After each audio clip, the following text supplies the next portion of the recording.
मोदी के मन में बसे एमपी, एमपी के मन में मोदी। मध्य प्रदेश के चुनावी संग्राम में भाजपा ने जबरदस्त मोर्चा खोल दिया है। एक और सीएम डॉक्टर मोहन यादव प्रदेश भर में ताबड़तोड़ सभाएं कर रहे हैं, तो वहीं एक बार फिर मोदी के नाम की गूंज है। 20 दिन के अंतराल में मोदी 5वीं बार एमपी में आ रहे हैं। बुधवार को एमपी में पीएम मोदी का मेगा शो है। सागर, बैतूल और भोपाल लोकसभा क्षेत्र में पीएम मोदी के कार्यक्रम है। इसके बाद वो कई और लोकसभा क्षेत्रों का दौरा करेंगे।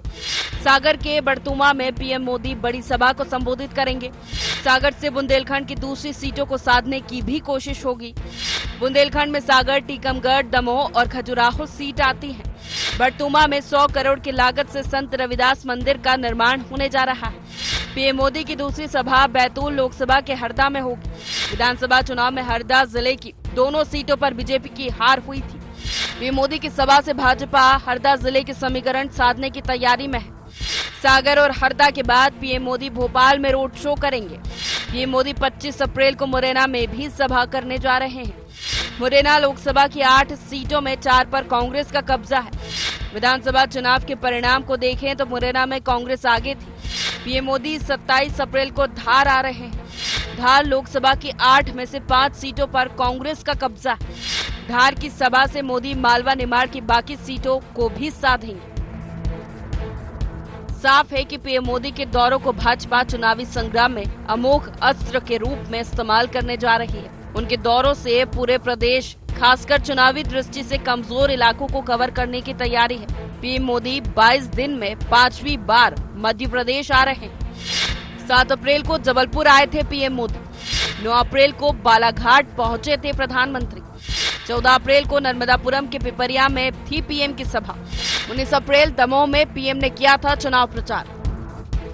पीएम मोदी के दौरे को लेकर बीजेपी और कांग्रेस आमने सामने है। बीजेपी ये मानने को तैयार नहीं कि उसके मिशन क्लीन स्वीप में कोई बाधा है। बीजेपी का दावा है कि एक कार्यकर्ता से लेकर पीएम मोदी तक पार्टी के मिशन पर है। वहीं कांग्रेस का कहना है कि मोदी मैजिक देश से खत्म हो चुका है। पीएम जितनी भी सभाएं कर ले, बीजेपी के क्लीन स्वीप का प्लान सपना ही रह जाएगा। भारतीय जनता पार्टी का कार्यकर्ता, मैं फिर दोहराता हूँ, बूथ का हो या सीट्स पर बैठे प्रधानमंत्री जी, राष्ट्रीय अध्यक्ष जी, केंद्रीय गृह मंत्री अमित शाह जी हों, राजनाथ सिंह जी हों, सभी के सभी एक सुर में एकजुट होकर बराबर की मेहनत करते हैं। और यही कारण है कि भारतीय जनता पार्टी लगातार न केवल अधिकतम बूथ जीत रही है, बल्कि अधिकतम वोट शेयर भी प्राप्त कर रही है। हमारा लक्ष्य जनता की सेवा करना, जनता का आशीर्वाद पाना, और चुनाव का अवसर होता है कि हम हर एक व्यक्ति, हर एक मतदाता के पास तक पहुंचे। वही हमारा शीर्ष नेतृत्व मेहनत कर रहा है। इसलिए कि इसकी तुलना किसी संशय से नहीं है। परिणाम आपको उत्तर दे देगा। प्रधानमंत्री जी का ग्रेस खत्म हो चुका है और प्रधानमंत्री जी की भाषा अब बदल चुकी है। अब वो नहीं बोलते अब की बार 412, बोलते अब की बार आर पार। और जहाँ तक 29 सीटों का सवाल है, 29 सीटें भी तो जीतने वाली बात कहीं से भी नहीं है। निश्चित रूप से मान के चलिए कि इस बार उनकी सीटें कम होंगी। पिछली बार 28 थी उनकी, इस बार निश्चित रूप से 10-12 सीटें कम हो जाएंगी, ये पक्का मान के चलिएगा। मध्य प्रदेश देश में गुजरात के बाद भाजपा का सबसे मजबूत गढ़ बन चुका है। पिछले लोकसभा चुनाव में यहाँ की 29 में से 28 सीटों पर भाजपा ने जीत हासिल की थी। इस बार भाजपा क्लीन स्वीप यानी कि सभी 29 सीटें जीतने की तैयारी में है। सीएम डॉक्टर मोहन यादव ने ऑपरेशन क्लीन स्वीप की कमान अपने हाथ में ले रखी है। वहीं पीएम मोदी भी अब मोर्चे पर उतर पड़े हैं। देखना यह है कि मोदी मोहन की जोड़ी का मुकाबला कांग्रेस कैसे कर पाती है। Bureau report, IND 24।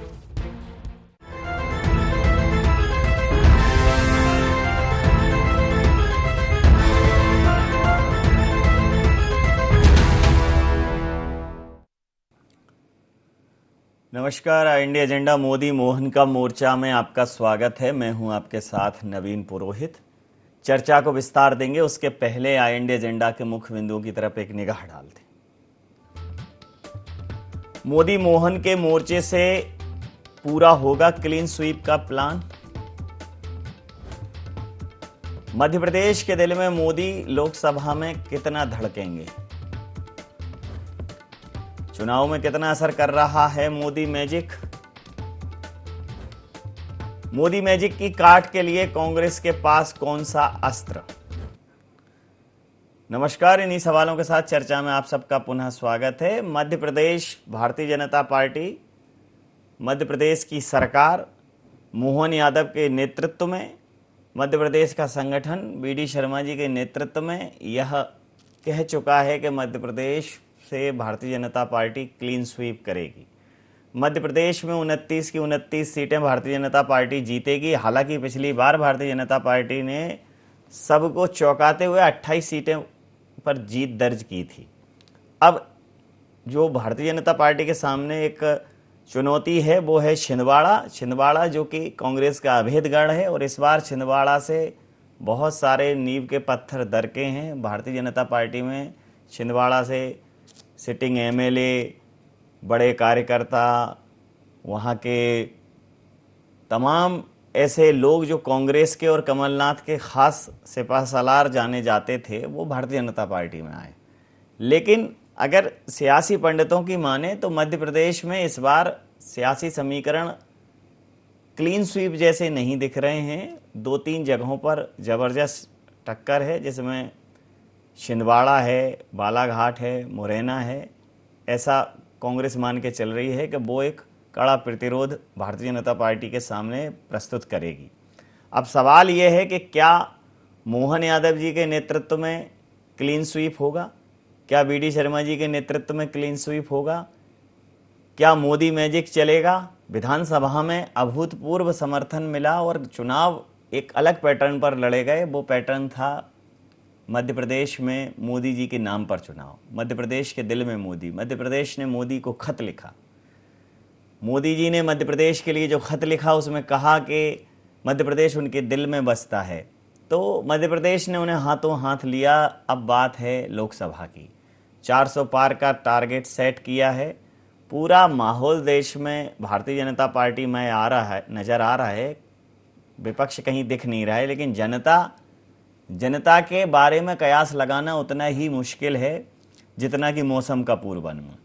तो इसी मुद्दे पर करेंगे चर्चा। हमारे साथ चर्चा में शामिल हैं ब्रजगोपाल लोया जी, प्रवक्ता हैं मध्य प्रदेश भारतीय जनता पार्टी के। अमित शर्मा जी, प्रवक्ता मध्य प्रदेश कांग्रेस के, हमारे साथ हैं। रमेश शर्मा जी, वरिष्ठ पत्रकार, हमारे साथ हैं। आप समस्त महानुभावों का बहुत बहुत स्वागत है। आपको और सभी दर्शकों को, आप सबको और सभी दर्शकों को श्री हनुमान जन्मोत्सव की बहुत बहुत शुभकामनाएं। और सीधा सवाल, अमित जी, संकट मोचक कौन है आपके यहाँ? देखिए, कोई भी किसी भी चुनाव में किसी भी राजनीतिक दल के लिए और खासकर कांग्रेस के लिए तो संकट मोचन स्वयं जनता है। जनता ही चुनाव में संकट का भी काम करती है और संकट को हरने का भी काम करती है। जनता तो बहुत समय से मुंह फुलाए बैठी है आपसे। तो इसीलिए तो मैंने कहा ना कि जनता ही जनमत से सर्वोपरि है। तो हर संकट को हरने का काम राजनीतिक दृष्टि से जनता का है, तो निसंदेह जनता ही सर्वोपरि है। तो मैं ये कहना चाहता हूं कि जिस तरीके से आज प्रथम चरण का चुनाव हुआ, भारतीय जनता पार्टी के प्रवक्ता आपको 2 दिन से 400 पार की बात करते दिखाई नहीं दे रहे होंगे। प्रधानमंत्री जी की जो स्पीच है वो कहीं ना कहीं उस पिच पर आ गई कि हिंदू और मुसलमान की बात करने लगे। महंगाई, गरीबी, अत्याचार, नौजवान, बेरोजगारी, भ्रष्टाचार की बात करने वाले धीरे धीरे जब पहले 102 सीटों का चुनाव हुआ और मध्य प्रदेश की भारतीय जनता पार्टी ये कहती थी, इनके शीर्ष नेतृत्व, कि हम इस पिछले 2019 के 58% के वोट ऑफ परसेंटेज को और विधानसभा के जो वोट ऑफ परसेंटेज को हम ले जाकर 75% के वोट ऑफ परसेंटेज पर ले जाएंगे और भारतीय जनता पार्टी को 29 की 29 और देश में 400 पार कराएंगे। पहले चरण का चुनाव हुआ, आप 2019 के चुनाव से और आज का चुनाव देखिए, 7 और 8% वोट ऑफ परसेंटेज नीचे गया है। और हमेशा जब जब विशेषज्ञों ने कहा है कि जब वोट ऑफ परसेंटेज नीचे खिसका है तो भारतीय जनता पार्टी का आपको सरकार तो बनानी नहीं है। देखिए, हर आदमी अपनी जीत के लिए चुनाव लड़ता है। वही तो आपसे कह रहा हूं मैं, आपको तो बनानी नहीं। आप तो टोटली 230 के आसपास तो आपने कैंडिडेट उतारे। देखिए, कैंडिडेट 417 कैंडिडेट उतारे हैं भारतीय जनता पार्टी ने, तो क्या उनको सरकार नहीं बनानी? कांग्रेस जो इंडिया गठबंधन है वो चुनाव लड़ रहा है नवीन जी, ना कि इस बात को मैं इस चैनल पर कह के प्रामाणिकता करूं कि हम 400 पार होंगे। ये दम और हम कांग्रेस ने कभी दिखाया नहीं है। हमने तो राजीव गांधी के नेतृत्व में करके भी बताया है। ये दम की 400 पार की बात कभी नहीं करी। इसलिए मैं कहना चाहता हूं, जो भारतीय जनता पार्टी 400 पार की बात कर रही है वो कितने पर आएगी? ये 4 जून को मैं भी यहां रहूंगा और आप भी रहेंगे। अभी हाल ही में 303 पर है। 301 भी किसी भी एजेंसी का जो सर्वे रिपोर्ट लगातार पहले चरण के चुनाव को देखते हुए आ रही है, और आप भी काफी समय से एक वरिष्ठ पत्रकार हैं, पत्रकारिता कर रहे हैं, देश विदेश और तमाम राज्यों में घूमे, आपको भी एक तासीर पता चल रही होगी जो भारतीय जनता पार्टी कहती थी कि हम 400 पार जाएंगे, जनता इनको आर पार करने वाली है। ब्रजगोपाल जी ये तो कह रहे हैं कि आज ब्रज में हो रही रे रसिया, ये होने वाला नहीं है। मतलब 29 तो आप 28 पिछले वाले जो आपने लक्ष्य प्राप्त किया था, आप अपना पिछला जो लक्ष्य है वही हासिल कर लो, वही बहुत बड़ी बात है आपके लिए। देखिए नवीन जी, भारतीय जनता पार्टी अपने काम के आधार पर और अपने अनुभव के आधार पर ये कहती है।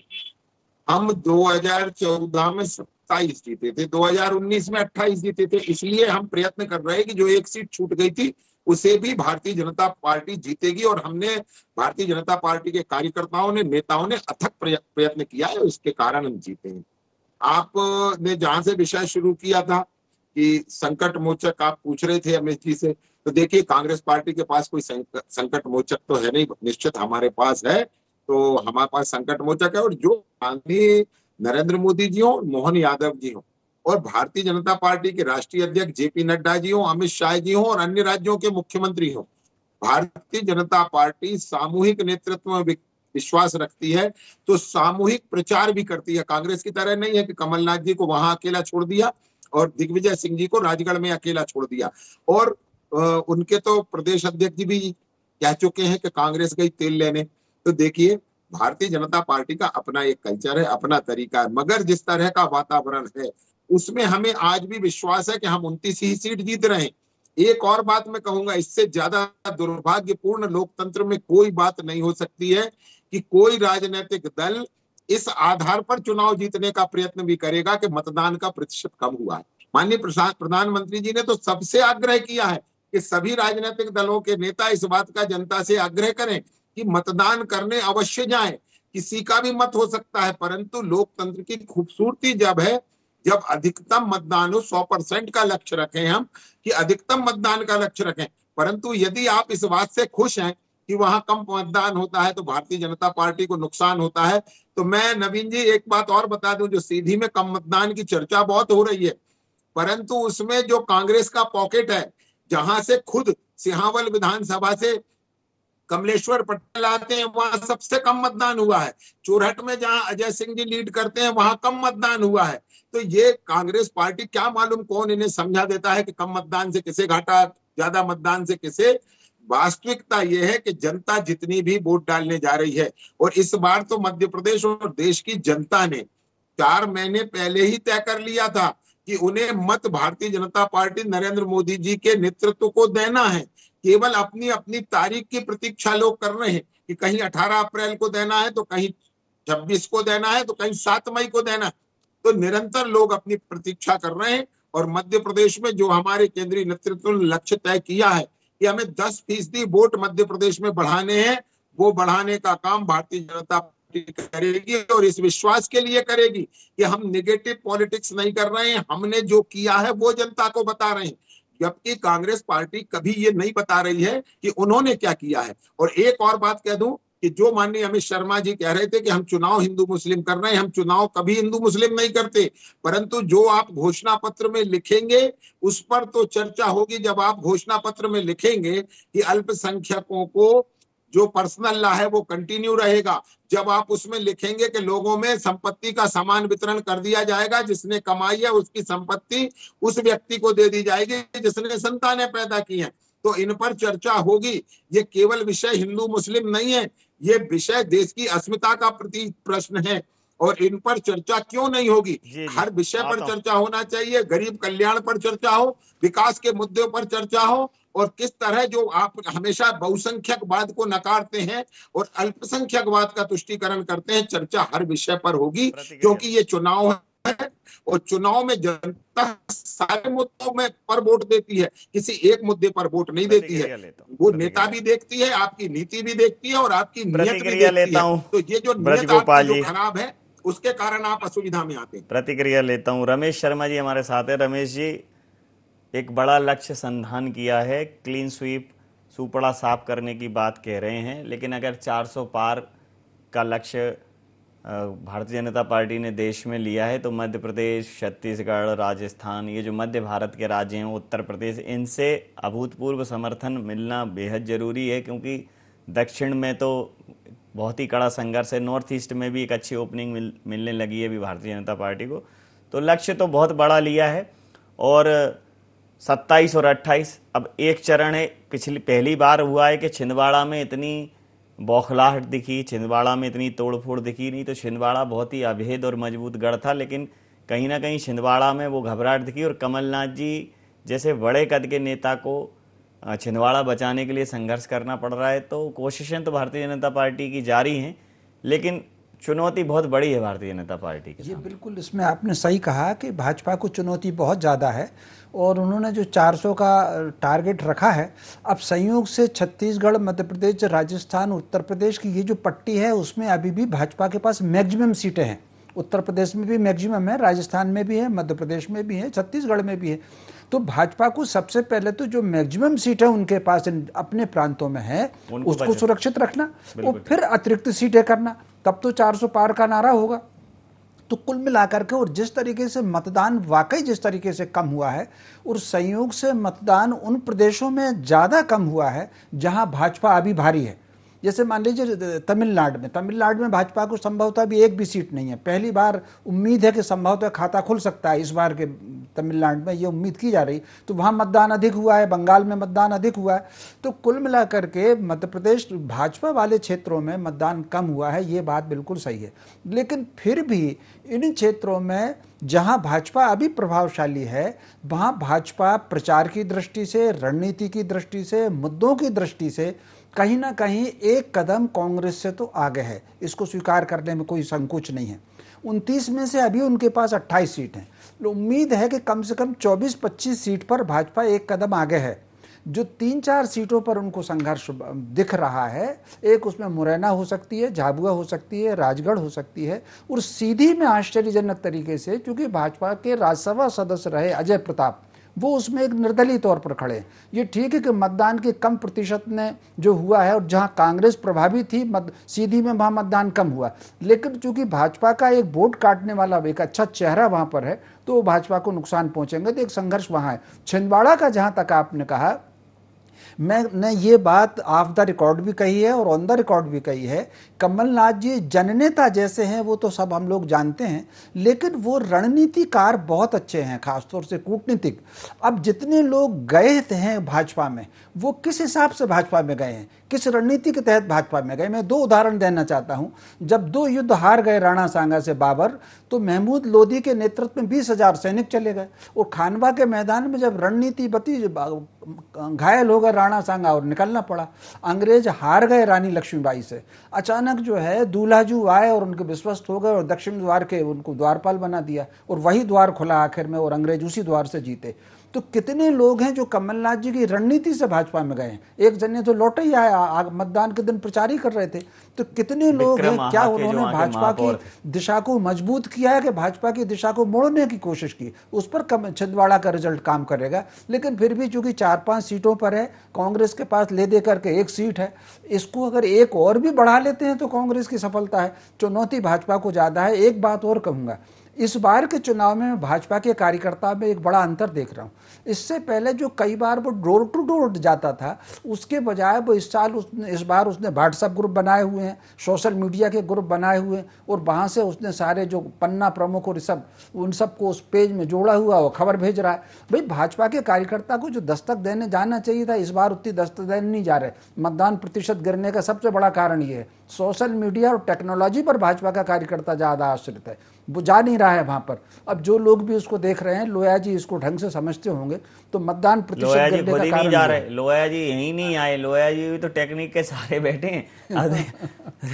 लोया जी खुद ही टेक्निक का एडवांटेज ले रहे हैं, नहीं तो क्या यहाँ आने में सामने से चाय नाश्ता वार्ता हो जाती है। लेकिन अब लोया जी बढ़िया पीछे बैकग्राउंड में कमल और बिलर है, और वो लोया जी एकदम प्रसन्न चित्त मुद्रा में दिख रहे हैं। तो अब ये उसके जो आपने कहा, ठीक है, लोया जी से पूछ लेता हूँ। लोया जी, देखिए, चुनौती आपके सामने ज्यादा है, भारतीय जनता पार्टी को क्लीन स्वीप करना है, पहले, और अपना पिछला परिणाम सुरक्षित करना है तो पिछला परिणाम भी 28 सीट था। कांग्रेस के पास खोने को कुछ है नहीं। और रही बात हिंदी भाषी जो ये मध्य भारत की पट्टी है, वहाँ तो आपके पास वैसे भी अधिकतम सीटें हैं, तो अगर आप उन्हें ही सुरक्षित कर पाए यही उपलब्धि है। जहाँ नहीं है वहाँ कैसे करेंगे? और जो अभी आदरणीय रमेश शर्मा जी ने जो कहा कि ये जो व्हाट्सएप और सोशल मीडिया का जो रोग लग गया है, तो वो जो डोर टू डोर और फेस टू फेस कैंपेन होता था, जो घर पर चाय पानी नाश्ता सत्तू और विश्राम होता था, वो अगर कम हो गया होगा तो उसका असर तो आप पर ही पड़ेगा। कांग्रेस तो ये सब करती नहीं थी, क्या कहेंगे? ये नवीन जी दो हिस्से करता हूँ। पहली बात तो ये है कि भारतीय जनता पार्टी का जो कार्यकर्ता है वो लगातार जनवरी के महीने से लगातार जा रहा है अपने मतदान केंद्र पर, और उसने अपनी जो जवाबदारी थी उसे पूरा करने का काम किया है कि किसका मतदाता सूची में नाम बढ़ना है घटना है, वो सब काम उसने निरंतर वहां रहकर देखे, तो वो कोई कमी नहीं है। हाँ, परंतु एक बात है कि जो प्रतिकूल मौसम है, जिस तरह की शादियां 18 तारीख को थी और 26 को भी शादियों का बहुत भारी मुहूर्त है, निश्चित उससे मतदान प्रतिशत पे मौसम ऐसा ही प्रतिकूल रहता है। हर लोकसभा चुनाव अप्रैल मई में ही हुए हैं, हर लोकसभा चुनाव में मौसम ऐसा ही रहता है। इसी बीच में जो है शादियां होती हैं, आखातीज होता है, सब होता है, कभी कोई नया कुछ नहीं है। देखिए आप, एक बड़ा इत्तेफाक है कि 10 मई को अक्षय तृतीया है और शादियां नहीं है, वो सारी शादियां अभी निपट रही हैं। एक बात। दूसरी, ये बिल्कुल सच है कि शिखर पर पहुंचना आसान है, परंतु शिखर पर बने रहना बहुत कठिन है। परंतु नरेंद्र मोदी जी के नेतृत्व में भारतीय जनता पार्टी ने वो कर दिखाया कि हम 27 से 28 पर पहुंचे, राजस्थान 25 की 25 रखी, और हमने गुजरात 26 की 26, दिल्ली 7 के 7, इस तरह से हमने उन्हें कंटिन्यू रखा और उसके अलावा सीटें को बढ़ाई हैं। ये बिल्कुल सच है कि दक्षिण में हमें अपेक्षाकृत सफलता नहीं मिली थी, परंतु एक बात का विश्वास आज पूरे देश को है कि केरल, आंध्र और तमिलनाडु, जिन 3 राज्यों में हमारे पास सीटें नहीं थी, वहां भारतीय जनता पार्टी के पास सीटें आ रही हैं। ये पूरा देश स्वीकार कर रहा है। अब मध्य प्रदेश का जहां तक प्रश्न है, मैं आपसे फिर कहता हूं, अच्छा विद्यार्थी वही होता है जो बड़ा स्कोर सेट करता है, जब वो मेरिट में आने का प्रयत्न ही नहीं करता। जैसे कांग्रेस पार्टी है, 250 से कम सीटों पर चुनाव लड़ रहे हैं, सरकार बनाने का दावा कर रहे हैं और कह रहे हैं हम इंडिया अलायंस मिलकर चुनाव लड़ रहे हैं। वो कौन सा अलायंस है जो पंजाब में साथ नहीं है? वो कौन सा अलायंस है जो पश्चिम बंगाल में साथ नहीं है? वो कौन सा अलायंस है जो जम्मू कश्मीर में साथ नहीं है? साथ कहीं नहीं लड़ रहे हैं। केरल में सीपीआई सीपीएम के खिलाफ चुनाव लड़ रहे हैं और यहाँ पर बात कर रहे हैं कि हम अलायंस पार्टनर होकर लड़ रहे हैं। बड़ा ये दुर्भाग्य मेरे ख्याल से। प्रतिक्रिया ले लेता हूँ आपकी बात पे। हाँ, ये आपका अलायंस का थोड़ा कभी नहीं देखा। प्रतिक्रिया ले लेता हूँ अलायंस पे। ये मतलब खीर में साजे महेरी में नियारे वाली स्थिति है आपकी। कहीं उसी सेम पैटर्न पे कहीं आप साथ हो, कहीं आप आपस में ही द्वंद्व कर रहे हो। ये है कैसा अलायंस? देखिए नवीन जी, ये तो भारतीय जनता पार्टी हमेशा से लोकसभा चुनाव के पूर्व से इस बात को प्रचार करने की कोशिश करी। मैं पूछना चाहता हूं कि जो पंजाब के नेता थे वो कहीं ना कहीं इन भारतीय जनता पार्टी के साथ सत्ता में भी दिखाई दिए और साथ भी दिखाई दिए थे, अब उनके बादल छटते भारतीय जनता पार्टी को दिखाई दे रहे हैं, उसके बारे में जवाब नहीं देंगे। और दूसरे राज्यों में जिस तरीके से गठबंधन की कैसे आपाधापी मची रही है पूरे देश ने देखा है। 32 संगठनों का गठबंधन बना के भारतीय जनता पार्टी चुनाव के मैदान में, और जो 28 गठबंधन 26 गठबंधन की सत्ता के साथ इंडिया गठबंधन बना, उस पर उंगली उठाने का काम कर रही है। आज अब लोहा जी ने एक प्रश्न ये कहा था कि भारतीय जनता पार्टी के नेता जो है कार्यकर्ता वो बोलते कम है और काम ज्यादा करते हैं। भारतीय जनता पार्टी बोलती रही कि हम 58% को वोट ऑफ परसेंटेज को मध्य प्रदेश और देश में ले जाकर 75 देंगे। इनके मोहन यादव जी ने और बीडी शर्मा जी ने चीख चीख के कहा और प्रवक्ता भी कहते आए। लेकिन ये कहां गया कार्यकर्ता कि जैसे अभी इन्होंने कहा कि बहाने बनाए कि वो शादी का मौसम है, अब ये मौसम बनेंगे, अब ये बहाने आएंगे और ये कार्यकर्ता जो मैं नवीन जी अपनी बात समाप्त करूंगा। आपकी बात जिस तरीके से आज ये वहां पहुंचे नहीं और जनता ने इनको नकारने का काम किया। ये बताओ आपकी सीटें कितनी आ रही? इनकी छोड़ो, कुछ अपनी भी कर लो बात। मैंने नवीन जी आपको विनम्रता पूर्वक कहा, नहीं आपको आक्रोश में कहो, हमें कोई परेशानी नहीं, लेकिन आप सीटें बताओ कितनी आ रही। देखिए नवीन जी, अगर जनता की ये बात तय हो जाती तो 2009 में कांग्रेस नहीं आती, कितनी- भारतीय जनता कितनी- पार्टी। कितनी सीटों का दम नहीं है। कांग्रेस 29 के 29 सीटों पर मध्य प्रदेश में ताकत से लड़ी है, ज्यादा से ज्यादा सीटें प्रथम चरण में। मैं आगे की बात नहीं कह सकता, जो भारतीय जनता पार्टी 400 की बात कर रही है, तो वो आपको भी पता हो, वरिष्ठ पत्रकार को भी पता, भले ये 417 पे लड़ रहे हो तो 417 में ये 400 ही आ जाएंगी। तो मैं कहना चाहता हूं कांग्रेस फेंकने की बात नहीं करती अरे मोदी फिर जी भी की आप तरह। एक अंदाज तो पहले चरण में मध्य प्रदेश में 6 सीटों में हम 4 सीटों पर चुनाव जीत रहे हैं, ये मैं आपको बता चलिए, सकता हूं। तो आपका- लेकिन ये आपके नहीं तो बता पहले ही सकता चरण मैं बहुत अच्छा कि था। हम 6 के 6 जीत जाएंगे और 400 पार हो जाएंगे। 4 जून को पता चलेगा लोहिया जी को भी कि मोदी जी 400 पार हो रहे हैं। और अंतिम बात, जिस तरीके से अब ये साउथ को छोड़कर, पहले मोदी जी बहुत वहां घूमे, अब उन्होंने कहा कि वहां तो कुछ होने वाला नहीं है, अब वापस चलो उसी मध्य प्रदेश और छत्तीसगढ़ और राजस्थान की नाडू में धरती पर। प्रतिक्रिया चुनाव हो लेते गया। हैं, प्रतिक्रिया लेते हैं। तरीके से अंतिम मोदी प्रतिक्रिया के जी साथ आज चर्चा समाप्त 5वीं बार कल करूंगा। अंतिम मध्य प्रतिक्रिया के प्रदेश साथ चर्चा समाप्त करूंगा। सर, इस चुनाव के सूरत हाल में एक सूरत नई आई है, जिसको राहुल गांधी जी ने इंकित किया है कि ये लोकतंत्र की नई सूरत है। हालांकि पहली बार नहीं हुआ है कि निर्विरोध हो जाए, लेकिन सूरत के चुनावों को उन्होंने ये कहा है कि ये ऐसा ही, ये चुनाव खत्म करना चाहते हैं, लोकतंत्र खत्म करना चाहते हैं। कांग्रेस का ये मुद्दा कितना कारगर होगा?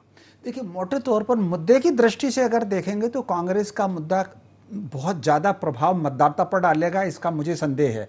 लेकिन इस चुनाव की एक दूसरी बात है, चुनाव के केंद्र में भाजपा और मोदी का चेहरा है। तो अगर कुछ मतदाता मोदी जी के समर्थन में और भाजपा के समर्थन में हैं, तो कुछ मतदाता एंटी मोदी और एंटी भाजपा भी हैं।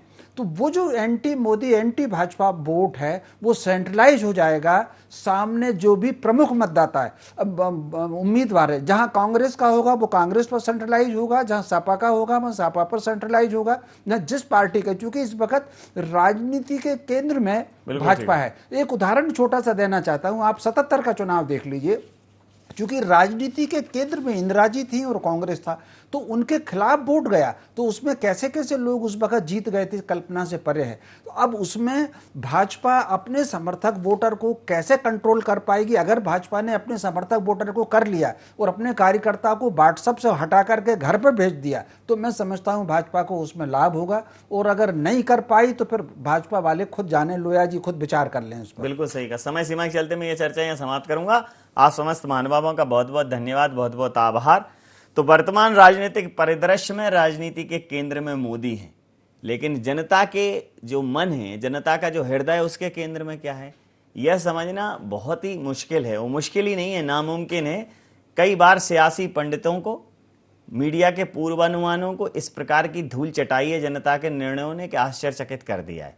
तो अब जो भी होगा 4 जून को होगा, जब परिणाम आएंगे, राजनीति का मानसून किस तरह से बरसेगा, किसको सराबोर करेगा और किसको सूखे का सामना करना पड़ेगा, देखना दिलचस्प है। लेकिन अगर अभी भी बहुत सारे चरण हैं चुनावों के, प्रथम चरण में मध्य प्रदेश में भारतीय जनता पार्टी के बनिस्बत कांग्रेस उत्साहित है और एक बड़ा दावा कर रही है। तो देखना दिलचस्प होगा कि 400 पार होता है या नहीं, क्लीन स्वीप होता है नहीं, IND एजेंडा में नहीं। आप बने रहिए IND 24 के साथ और देखते रहिए IND 24। नमस्कार।